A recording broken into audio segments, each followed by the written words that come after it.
इस वीडियो में हम सबसे पहले एक डेटाबेस क्रिएट करेंगे, क्योंकि हमें जहाँ पे डेटा इंसर्ट करवाना है तो वो डेटाबेस का पाथ हमको अपने लारावेल प्रोजेक्ट में देना पड़ेगा। जिसके बाद उस डेटाबेस में हम टेबल क्रिएट करेंगे। जैसे मान लो अपना प्रोजेक्ट का नाम RMSA रिकॉर्ड मैनेजमेंट सिस्टम, तो हम डेटाबेस का नाम भी RMS ही रखेंगे। जिसके बाद रिकॉर्ड मैनेजमेंट सिस्टम हम स्टूडेंट का भी कर सकते हैं, कस्टमर का कर सकते हैं, प्रोडक्ट का कर सकते हैं। इसलिए हम स्टार्टिंग में स्टूडेंट्स का करेंगे, इसलिए हम टेबल का नाम स्टूडेंट्स रखेंगे। डेटाबेस क्रिएट होने के बाद हम डेटाबेस का जो कनेक्शन है वो लारावेल प्रोजेक्ट से करेंगे अपने env फाइल के थ्रू। जिसके बाद हम एक कंट्रोलर बनाएंगे, स्टूडेंट नाम का स्टूडेंट कंट्रोलर, और एक स्टूडेंट नाम का एक मॉडल बनाएंगे। और फिर ORM की मदद से हम क्यूरी चला के इनपुट डेटा लेके हम डीबी में स्टोर करेंगे लारावेल की मेथड से। और दूसरी मैकेनिज्म भी होगी जो वीडियो में आगे मैं बताऊंगा, जो गेट डिलीट अपडेट सभी के लिए काम आएगी। अपने को अलग अलग मेथड सीखने की कोई ज़रूरत नहीं है। तो ये वीडियो बहुत इंटरेस्टिंग होने वाला है। और बाद में हम API का रिस्पॉन्स देखेंगे, क्योंकि मेन तो API का रिस्पॉन्स ही रहेगा। क्योंकि जो फ्रंट एंड पे जो रिएक्ट पे काम करता होगा वो अपने एंगुलर पे करता होगा या मोबाइल एप्लीकेशन, उनको बैकएंड से नहीं मतलब, उनको सिर्फ उनका प्रॉपर रिस्पॉन्स चाहिए। वो तुमको इनपुट डेटा जो तुम्हें चाहिए वो देंगे, और उनको API प्रॉपर रिस्पॉन्स चाहिए बस उनको उनके पेज पे शो करने के लिए। तो हम यहाँ पे API का प्रॉपर रिस्पॉन्स भी देखेंगे। तो चलो अभी हम फर्स्ट स्टेप पे चलते हैं, जो डेटाबेस को क्रिएट करते हैं। तो अभी मैं मेरे जेम्प 8.0 पे चला गया हूँ। जेम्प इंस्टॉलेशन का बारे में अगर किसी को पता नहीं है तो इसी चैनल पे मैंने जेम्प इंस्टॉलेशन पूरा स्टार्ट से लेकर एंड तक बताया हुआ है, जिसमें PHP का 8 वर्जन कैसे लेना है कंपोजर की मदद से। तो पूरा इस चैनल पे जाके देख सकते हैं। अभी मैं PHP माई एडमिन को ओपन कर रहा हूँ। अपने को यहाँ पे ओपन करने के बाद नीचे आना है, तो जेम्प स्टार्ट, स्टॉप और कंट्रोल, तो कंट्रोल पे क्लिक करना है। इसके बाद यहाँ पे अपाचा भी स्टार्ट करना है। अगर किसी का स्टार्ट नहीं हो तो स्टार्ट कर देना यूँ, और MySQL भी स्टार्ट कर देना है। इसके बाद फिर मैं एडमिन को ओपन करता हूँ, इससे मेरा PHP माई एडमिन ओपन हो जाएगा। अब मैं स्टार्टिंग से एक डेटाबेस क्रिएट कर रहा हूँ यहाँ पे। अगर किसी को अगर डेटाबेस क्रिएट करना नहीं पता तो यहाँ से एक बार और देख ले। RMS रिकॉर्ड मैनेजमेंट सिस्टम के नाम से अपन डेटाबेस बना रहे हैं।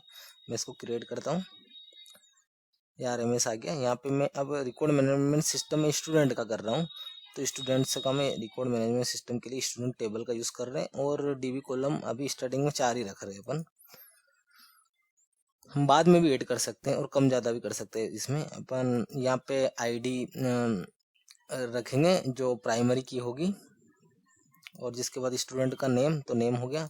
फिर ब्रांच रखेंगे, जिसके बाद फिर सिटी, कौन सी सिटी का स्टूडेंट है। यहाँ पे इंटीजर रहेगा ID, क्योंकि 1 2 3 इंटीजर में आता। नेम यहाँ पे कैरेक्टर में रहेगा, तो वेर केयर लेना पड़ेगा अपने PHP माई एडमिन में। वेर केयर आता है कैरेक्टर की जगह, और ब्रांच भी वेर केयर लेना है, और सिटी भी कैरेक्टर में आएगा तो वो भी वेर केयर लेना है।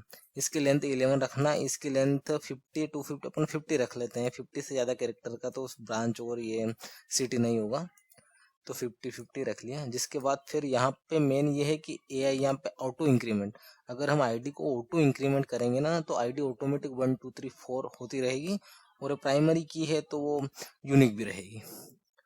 तो अभी हम यहाँ पे सेव करते हैं।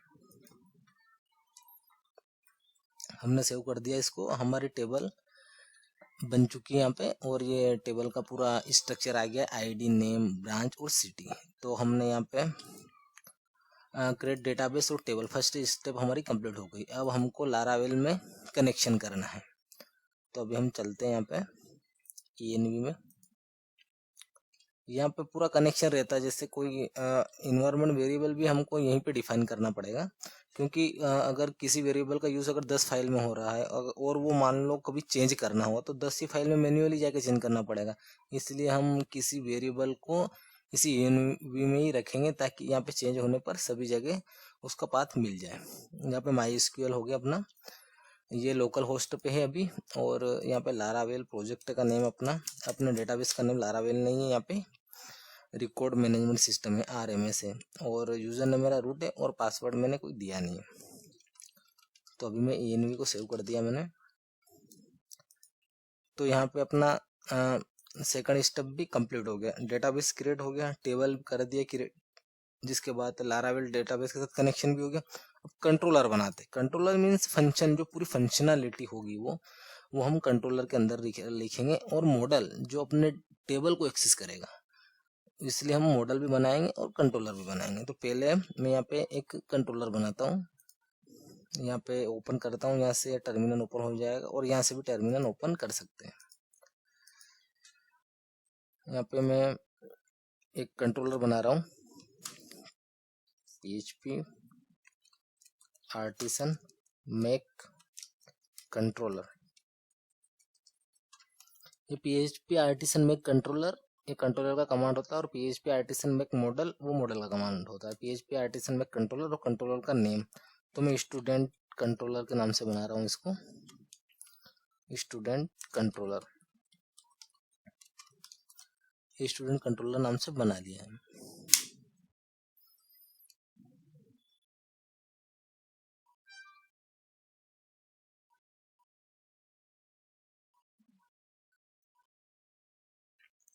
यहाँ पे अपना कंट्रोलर सक्सेसफुली क्रिएट हो गया। अब मैं यहाँ पे एक मॉडल बनाता हूँ,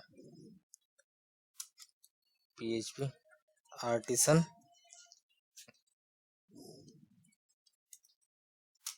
मेक मॉडल,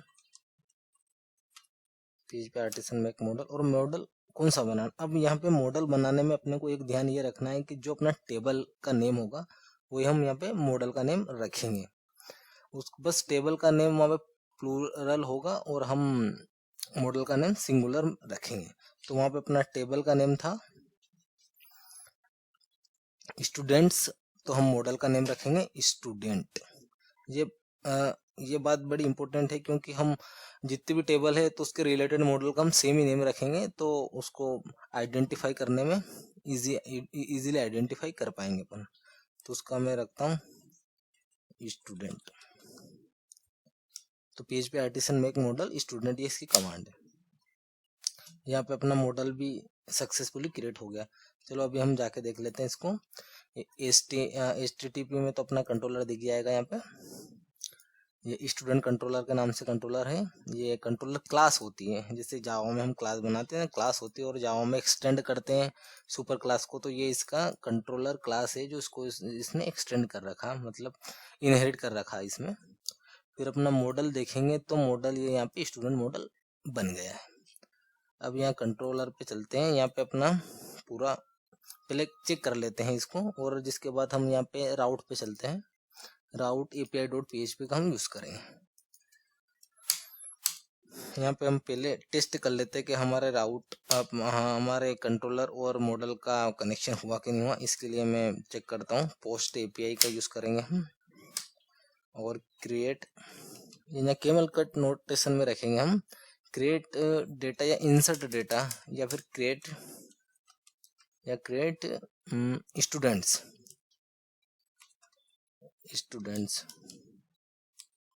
क्रिएट स्टूडेंट नाम रखेंगे, क्योंकि एक साथ एक का ही क्रिएट करेंगे तो स्टूडेंट रखेंगे।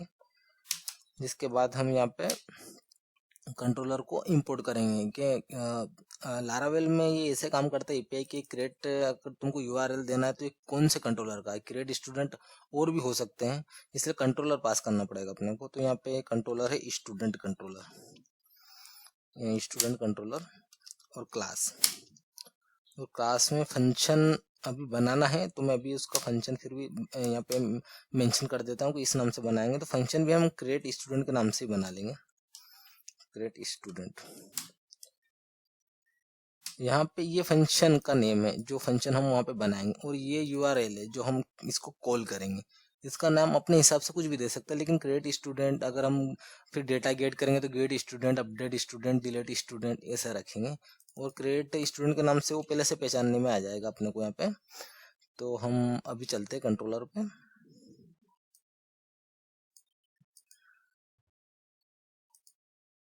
स्टूडेंट कंट्रोलर पे आ गए हम। मैं पेस्ट कर दिया कि हम क्रिएट कंट्रोलर नाम का यहाँ पे एक फंक्शन बनाएंगे। तो यहाँ पे पब्लिक फंक्शन क्रिएट स्टूडेंट,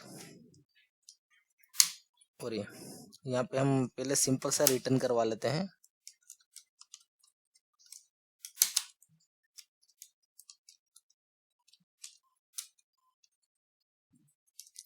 पहले देख लेते हैं कि हमारा एक सही से काम कर रहा है कि नहीं कर रहा, और यहाँ से भी पता कर सकते हैं हम। यहाँ पे अगर इसके गो डेफिनेशन पे जाएंगे तो सीधा इस पे आ जाएगा।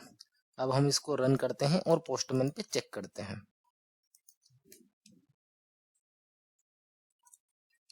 PHP आर्टिसन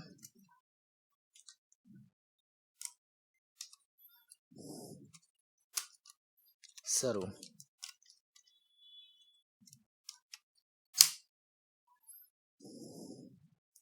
यहाँ पे हमने प्रोजेक्ट को रन कर लिया। हमको यहाँ पे एड रिक्वेस्ट पे जाना है, और यहाँ पे भी क्रिएट कर सकते हैं, लेकिन हम प्रॉपर कलेक्शन में करेंगे तो हमको भी इजीली फाइंड करने में आसानी रहेगी। यहाँ पे टेस्ट, और अभी हमने यहाँ पे नेम दिया इसका क्रिएट स्टूडेंट, तो हम टेस्ट की जगह क्रिएट स्टूडेंट रखेंगे यहाँ पे। और यहाँ पे भी नेम चेंज कर सकते हैं ताकि अपने को इजीली हो, आसानी हो यहाँ पे फाइंड करने में। क्रिएट स्टूडेंट, फर्स्ट API का राउट चलाना है तो फर्स्ट पे चले जाएंगे तो सीधा फर्स्ट का चल जाएगा, फिर क्रिएट स्टूडेंट का चलाएंगे तो क्रिएट स्टूडेंट पे चले जाएंगे।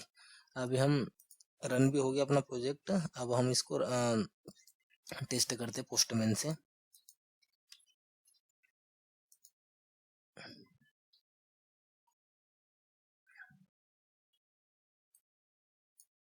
ये फर्स्ट टाइम थोड़ा टाइम लेता है। अभी ये यहाँ पे एरर दे रहा है हमको कि get method is not supported it, यानी कि हमने यहाँ पे गेट मेथड का यूज किया है और हमने राउट में यहाँ पोस्ट पास किया है, इसलिए हम यहाँ पे पोस्टिंग मेथड को मेंशन करेंगे। यहाँ पे हेलो वर्ल्ड रन हो गया, यानी कि हमारा पोस्टमैन से कनेक्शन भी इस्टेब्लिश हो गया है।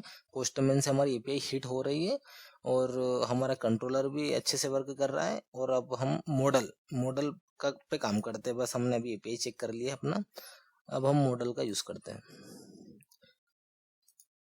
तो हमको यहाँ पे मॉडल को इंपोर्ट करना पड़ेगा। इंपोर्ट के लिए हमको यूज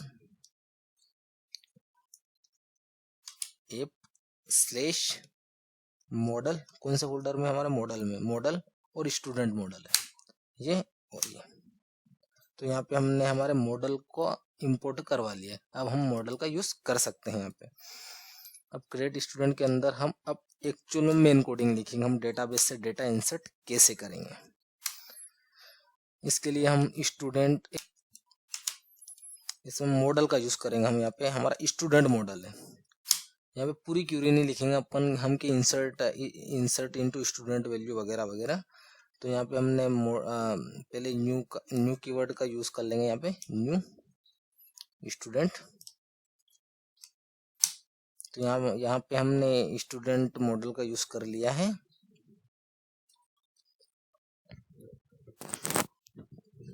इस वेरिएबल की मदद से हमने जो स्टूडेंट टेबल है इसका पूरे सारे कॉलम और इसकी जितनी भी वैल्यू है हमने वहाँ पे एक्सेस कर पाएंगे इस वेरिएबल की मदद से। हम अभी अगर इसको रिटर्न करेंगे तो स्टूडेंट, अगर हम इसको अभी रन करते हैं तो ये ब्लैंक अरे देगा। यहाँ पे इन्होंने ब्लैंक अरे दिया, यानी कि वहाँ पे कुछ नहीं है अभी। तो हम इस वेरिएबल की मदद से हम इसमें इंसर्ट कर सकते हैं जो भी हम डेटा चाहें। तो अभी हम इसका यूज करते हैं स्टूडेंट, ये जिसके बाद फिर हमारा जो आईडी है, फर्स्ट तो हमारा आईडी, तो आईडी तो ऑटो इंक्रीमेंट है, इसलिए हमें उसमें कोई एंट्री करना नहीं। जिसके बाद हमारा नेम है, जैसे कि यहाँ पे देखते हैं हम आईडी के बाद नेम है, ब्रांच है और सिटी है। तो आईडी के बाद हम नेम रख रहे हैं। अभी इसमें हम स्टैटिक पास कर रहे हैं। तो नेम मैंने अभी हमने अभी नेम के लिए हमने राज लिख लिया यहाँ पे, और को सेमीकोलन लगा देते हैं। जिसके बाद फिर हम स्टूडेंट नेम के बाद फिर ब्रांच है,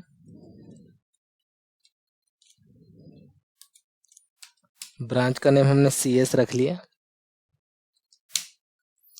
और उसके बाद फिर सिटी है,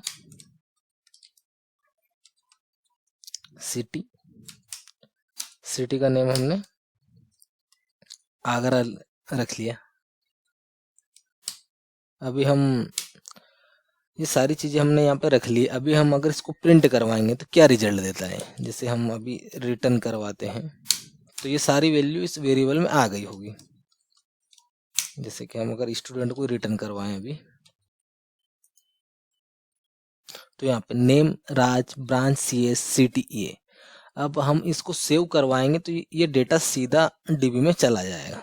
जैसे यहाँ पे एक सेव मेथड होता है जिसमें हमें कुछ नहीं करना, बस स्टूडेंट और सेव मेथड होगा ये।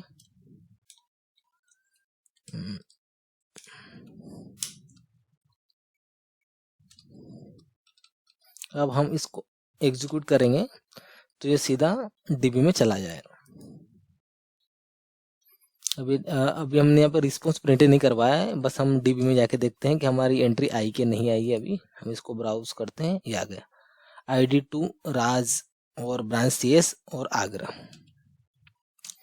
तो सिंपल सा हमारा स्टार्टिंग में लॉजिक तो वो था कि अगर कोई स्टार्टिंग लेवल पे अभी कुछ किसी को पता नहीं है कि कैसे डेटाबेस क्रिएट होते हैं, कैसे टेबल बनाते हैं, तो उसके लिए बताया था। लेकिन मेन कंसेप्ट हमारा ये है कि यहाँ पे एक स्टूडेंट क्लास का हमको वेरिएबल बनाना है। वेरिएबल बनाने के बाद वो वेरिएबल में हम PHP का हमारा यही फ़ायदा है कि हम वेरिएबल में अगर ऐसे लिखेंगे, जैसे जावा में हम स्टूडेंट डॉट लगाते थे, स्टूडेंट डॉट नेम, ऐसे यहाँ पे student dot hyphen greater than का अगर हम यहाँ पे साइन लगाएंगे तो हम ऐसे भी वैल्यूज में स्टोर करवा सकते हैं। अब अभी हमने सिंपल सा डेटा एंटर करके देखा है हमें अपने डीबी में। तो अभी हम ये जो वैल्यू हमने स्टैटिक पास की थी, अब इसी वैल्यू को हम डायनेमिकली पास करेंगे। तो डायनेमिकली हम पोस्टमैन से पास करेंगे, क्योंकि ब्राउज रिक्वेस्ट, ये रिक्वेस्ट नाम का एक वेरिएबल लेना पड़ेगा। और सिंपल एंट्री करने के लिए यहाँ पे हमको रिक्वेस्ट स्लैश नेम, ये नेम वो नेम है जो हम पोस्टमैन से पास करेंगे। अपन नेम की जगह अगर हम 1 करेंगे तो पोस्टमैन को हमको नेम 1 पास करना पड़ेगा। नेम हो गया, इसके बाद रिक्वेस्ट ब्रांच,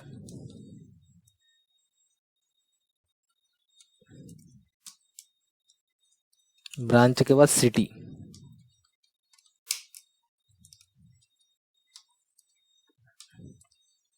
तो ये सारी चीज़ें हमको पोस्टमैन से पास करनी पड़ेगी। अभी हम पोस्टमैन पे जाके अगर इसको रन करेंगे तो वह कुछ एरर देगा, SQL की एरर देगा। वो यहाँ पे बता रहा है कि वो पूछ रहा है वहाँ पे कि तुम डीबी में क्या वैल्यू इंसर्ट कर रहे हो, इसलिए उन्होंने SQL की एक एरर दी थी। तो हम यहाँ से डेटा पास करते तो हमको बॉडी में जाना है। अगर कोई फर्स्ट टाइम अगर पोस्टमैन को से अगर डेटा इंसर्ट करवा रहा है तो वो जरूर ध्यान से देखे। बॉडी में जाना है, फिर रो डेटा में जाना है, रो के बाद हमको जेसन में जाना है। यहाँ पे हम जेसन में डेटा को इंसर्ट करेंगे। तो स्टार्टिंग में हमारा नेम था, यहाँ पे नेम में हम गोविंद रखते हैं यहाँ पे। फिर ब्रांच था, ब्रांच एमी रखते हैं मैकेनिकल। फिर सिटी था, सिटी हम इंदौर रखते हैं।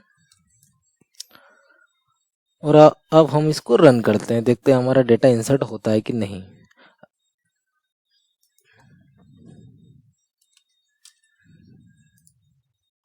तो हमारा डेटा यहाँ पे सक्सेसफुली इंसर्ट हो गया।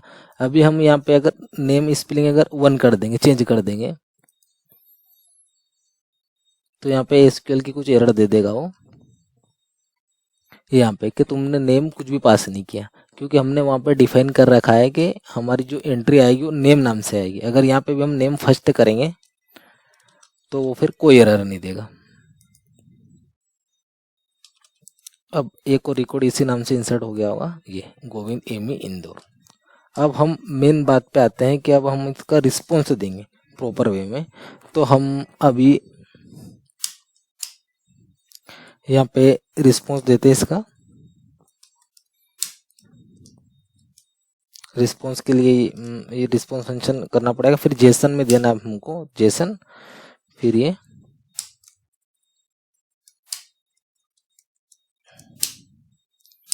फिर यहाँ पे फिर देना स्टेटस।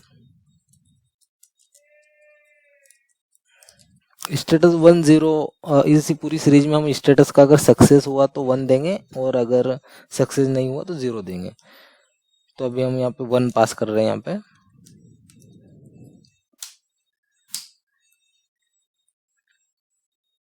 मैसेज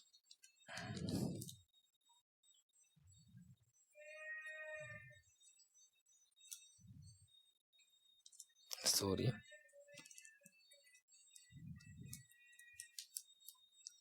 मैसेज पास करते हैं हम, डेटा इंसर्ट सक्सेसफुली।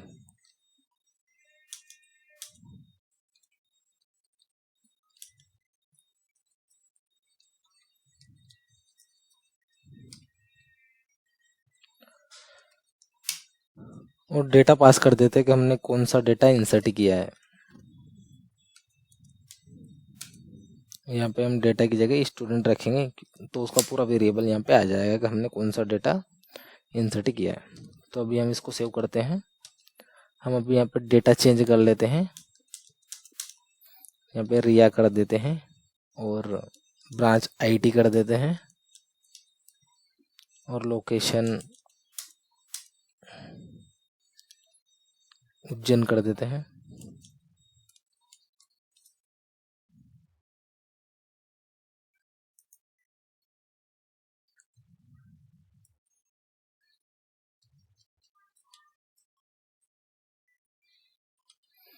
तो हमारा डेटा इंसर्ट हो गया है, बट हमें रिस्पॉन्स नहीं आया है। तो रिस्पॉन्स इसलिए नहीं आया कि हम पे हमको रिटर्न नहीं लगाया हमने। जैसे कि रिटर्न होता है, प्रिंट होता है, तो हमने अभी रिटर्न नहीं लगाया था, इसलिए अपना रिस्पॉन्स नहीं आया था। अब हम दोबारा चलाते हैं तो अब हमारा प्रॉपर जेसन फॉर्मेट में ये आ गया है, status first, message, data insert successfully और डेटा, जो पूरा डेटा यहाँ पे आ गया है।